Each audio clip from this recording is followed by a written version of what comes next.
lost amongst what went down in Super Bowl 51 last year was the fact that Tom Brady's mom was battling cancer. And the whole country found out about that in many ways for the first time because his mom was at the game, one of the first games she was at in quite some time. But she was well enough to travel and watch her son win that first ever overtime game in Super Bowl 51. Now, with the rematch coming on Sunday on NFL Game Day morning, 9 Eastern time is when I'll be on the air with Irv and Marshall and Mark and Michael and Mooch as they're back from last night's big Thursday night football game opener between the Chiefs and the Raiders. And on Game Day morning on Sunday, Andrea Kremer sits down with Tom Brady's mom, and Andrea joins us now here on the Rich Eisen Show. How you doing, Andrea? I'm great, Rich. How are you? Are you anxious about tonight? Oh my gosh, I'm jumping out of my skin. Thankfully, I had this 3-hour show to just help pass the time. Quite frankly, on that front, I am. Do you root for anybody anymore, Andrea? Like a fan? Like get into it? No, it's hard to, Rich. You know how I think you get to the point where you still love sports, but you root for the people and the teams that are good to work with. I think that's the safest way to approach it. And then if you're not working something, then if you can root for those people. But yeah, I think it gets hard. No. If you worked for the MLB network, I'm not sure that you would be talking about how much you'd root for the Yankees tonight. No, I never did that when I was on SportsCenter, ever, right. ever. But the one thing that they did not mind on SportsCenter is when you talked about your alma maters. That was always open game if you did something like that. Well, it's still for you. You are Mr. Michigan. Well, I mean, Stu was all about the Tar Heels all the time. If he even left one time. He didn't do SportsCenter one night because he did the commencement address of the graduation that I think Vince Carter went to instead of playing in a playoff game or not being there for the team in a practice day during a playoff series or something like that. But I remember when Boomer and TJ were doing primetime, and we were probably both still at the Worldwide Leader. Remember how Chris used to do a primetime player? So I was at a Chiefs game. Oh my God, the guy, his name is slipping my memory. Tight end for the Chiefs, who went to my alma mater, the University of Pennsylvania, and he had a really strong game. Mm-hmm. And when I called in to say, okay, this is what we have post game, I sort of said it jokingly. I go, I think Tommy gets Louisville, Chris gets Brown. I think that my guy from Penn should get some love here, and he did it. He made him the primetime player. The one time that my alma mater had any kind of notoriety in sports. Was that Ross Travis or Chris Wilson, or was that his name? No. I can't remember who it is. It's going to drive me crazy. Of course, as soon as we get off the phone, I'll figure out who it was. That's what texting and email and Twitter is for. Yeah, exactly. Let's get into what we're going to see on Game Day morning on Sunday on the NFL Network. First and foremost, how is Tom's mom doing, Andrea? She is doing well. She had her most recent scan in August, and it was clear. But as she talks about, it's a very aggressive kind of breast cancer that she had, and it's got a high rate of recurrence. And as many cancer survivors know, there's always that fear in the back of your mind of it coming back, and she's got to manage that and try to stay positive. Thought what was interesting, and I didn't realize this until after the fact, is that she's never spoken publicly before, ever. Like, this was the first ever interview she's done. And she was nervous about it. But I said, look, there was so much focus last year on Tom and on the chip on his shoulder that he had because of Deflategate, but I don't think anybody understood, really the personal strain that he was under because love him or hate him, and we know he's probably arguably the most polarizing player in the NFL, he is a human being, and he is extremely close with his family. And for his mom, who, great tennis player, golf, this and that, the cancer just came out of nowhere for her, and it was shocking. And if there was any silver lining for the 4-game suspension, is that he got to go home and see her at that time, something he would never have been able to do, and stayed in very, very close contact.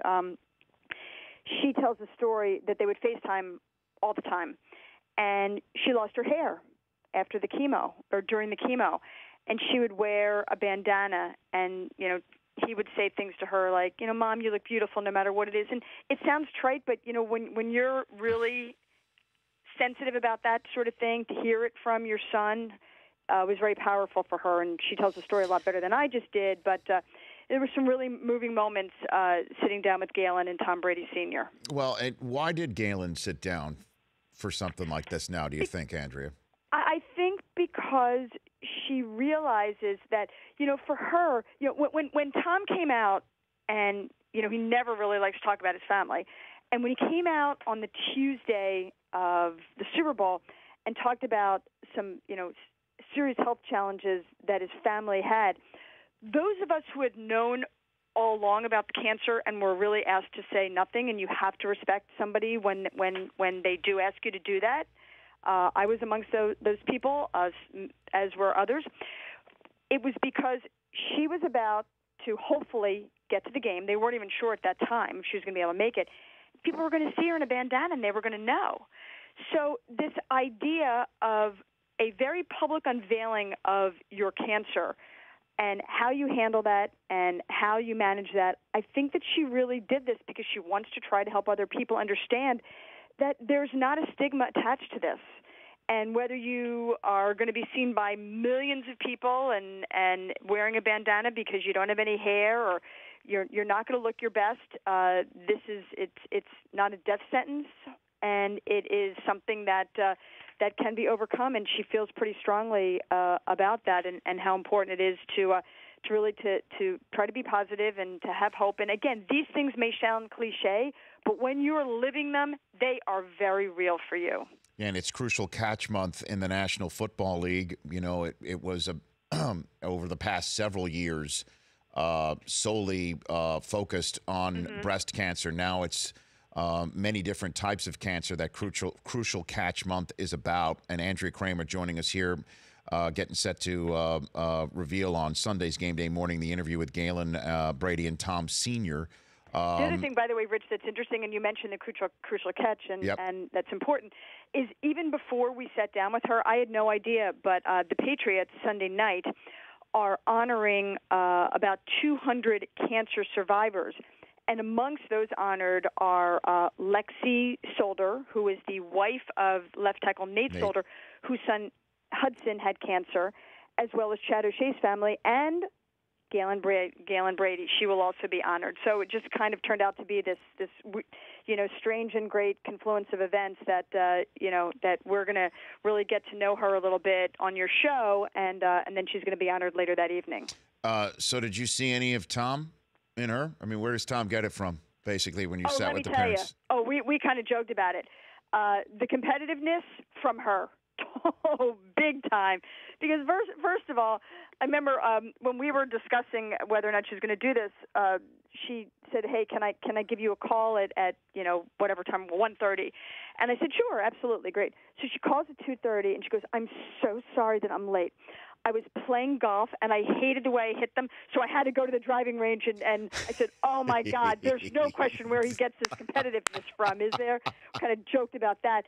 But the reality is that, one of the ways that she chose to approach this battle with cancer, and it was stage 2 when it was diagnosed, but as I said, it was very fast-growing, is she was going to be competitive about it. She wanted to be competitive with herself. Okay, I've got 5 straight months of chemo coming up. One down, however many to go. She took that attitude, and yeah, you can see that the competitiveness in her in pretty much any way, even though she's so soft-spoken.